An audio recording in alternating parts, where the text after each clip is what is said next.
In a world full of noise, one man's silence shook the very foundation of anger. This is the story of a furious man and a silent sage, a lesson not just in self-control, but in deep transformation. What happens when rage meets peace? When ego confronts enlightenment? Stay with me, because this ancient tale from the time of the Buddha might just change the way you look at anger forever. It was a warm morning in the town of Sravasti. The villagers bustled about their daily chores, carrying water, feeding cattle, and cooking meals. Amid the ordinary rhythm of life, something extraordinary was about to happen. A man named Rudraka, known for his fiery temper, stormed into the town square. His eyes were burning with anger, fists clenched, and breath heavy. Word had reached him that Gautama Buddha, the revered monk who had renounced princely luxuries to seek enlightenment, was staying nearby. "Where is he?" Rudraka growled, his voice slicing through the morning calm. A child, too young to sense danger, pointed towards the banyan grove where Buddha was seated with his disciples. Without a word, Rudraka marched toward the grove, his mind swirling with rage.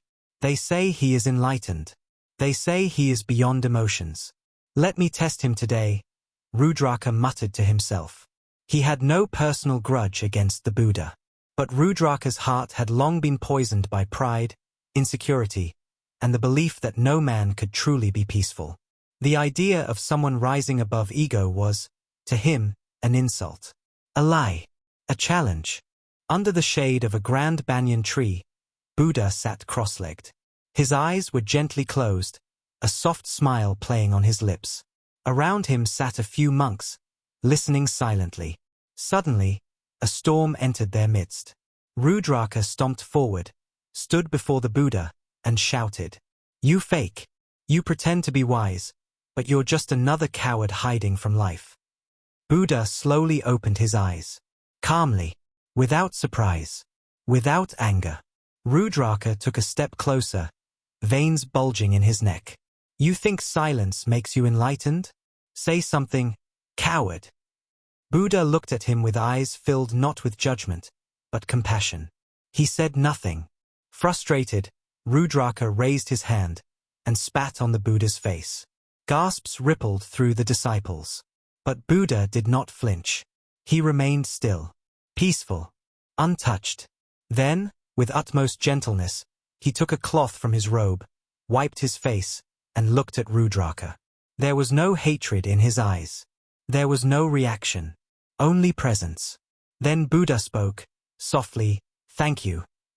Rudraka froze. "What?" Buddha smiled, "You have come a long way to give me something. I can only thank you." The disciples were stunned. Rudraka was stunned. He had expected anger, words, retaliation, anything but gratitude. Buddha continued, "Tell me, Rudraka, if someone offers you a gift, and you do not accept it, to whom does the gift belong?" Rudraka blinked, confused. "To the one who offered it, I suppose." Buddha nodded. "Exactly. In the same way, you offer me your anger, your hatred, your violence. But I do not accept them. So they remain, with you." There was silence. Not the awkward silence of confrontation, but a silence so deep it felt sacred. Rudraka stood trembling. Something cracked within him. His whole life he had believed strength was in domination. That peace was weakness. But now, face to face with a man who had every right to retaliate but chose love instead, Rudraka felt small, vulnerable, seen. Tears welled in his eyes. I'm sorry," he whispered. "I don't understand. Why didn't you fight back?" Buddha's eyes softened. "Because fighting multiplies darkness. Only light can dissolve it." Rudraka fell to his knees. "Teach me." Buddha nodded. "Then let go of what you carry. Empty your cup. Only then can it be filled." And thus began Rudraka's journey, not of conquest, but of surrender. In the days that followed, Rudraka stayed near the banyan grove. He listened to Buddha's teachings, sat in meditation, and served the monks. But inside, a storm brewed. Letting go of anger was not easy. One day, he approached Buddha and confessed, "Master, I sit in silence, but my mind shouts. I try to breathe peacefully, but I remember old insults. Rage still boils in me. Buddha nodded knowingly. Rudraka, he said, come with me. They walked together to a small hill. From the top, they looked down at the village. Buddha asked, what do you see? Houses, trees, people. Do you see the wind? No, but you feel it. Yes. Buddha turned to him.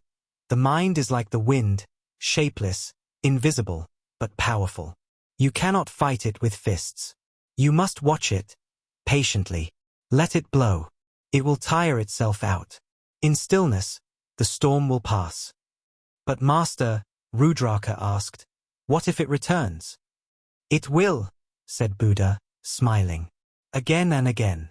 But every time you meet it with awareness, it loses power. Every time you resist the urge to react, you grow. It is not about killing anger. It is about outgrowing it. Rudraka bowed, tears once more in his eyes. For the first time in his life, he felt hope, not the hope of changing the world, but of transforming himself. Months passed. Rudraka was no longer the same man. He was quieter, calmer, more aware. But life, as always, tested change. One morning, as he walked through the marketplace with arms in hand, a merchant recognized him. Look who it is. Rudraka the madman, he laughed. People turned and chuckled. Another man mocked, careful, don't make him angry or he'll burn the whole town. Rudraka's face tensed. His fists curled. The old Rudraka rose within him. But then, he breathed. He remembered Buddha's words, the storm will pass. Watch it. He unclenched his fists, smiled, and said nothing. The crowd was confused. The mockery faded, and Rudraka walked on, victorious. Not over them, but over himself. One evening, as the sun painted the sky in golden hues, Rudraka sat beside the Buddha once more. Master, he said, when I first met you, I thought you were weak. But now I see, it takes great strength to remain calm in the face of insult. It takes more courage to love than to hate. Buddha smiled. Yes, Rudraka. Anger is easy. Peace is powerful. And remember, what you conquered within you will light the way for others. Rudraka looked up at the sky, stars slowly emerging. He whispered, thank you, for not accepting my gift that day. Buddha simply placed a hand on his shoulder. In silence, they sat a day. Two men. One once a fire of rage. The other a sea of stillness. And now, both silent. Both free. This story of Rudraka and Buddha teaches a powerful lesson. When someone insults you, they offer you a gift. If you don't accept it, it remains with them. Buddha's silence was not weakness, it was mastery. In a world that teaches us to shout louder, he showed us the strength of stillness. In a world obsessed with winning over others, he showed us the power of winning over ourselves. So, what did we learn from this story? That anger is a gift we do not have to accept. That true strength lies not in retaliation, but in restraint. And that inner peace isn't found by changing the world, but by changing how we respond to it. As Buddha showed, silence can be more powerful than shouting, and compassion more disarming than any weapon. If this story moved you, share it with someone who needs to hear it. And remember, you can't calm the storm, so stop trying. What you can do is calm yourself. The storm will pass. Until next time, stay wise, stay kind, and walk the path of peace. If you found wisdom in this story, don't forget to like, share, and subscribe to Monk Story Sanctuary for more soul-touching tales and timeless life lessons. Tap the bell icon so you never miss a moment of peace and inspiration.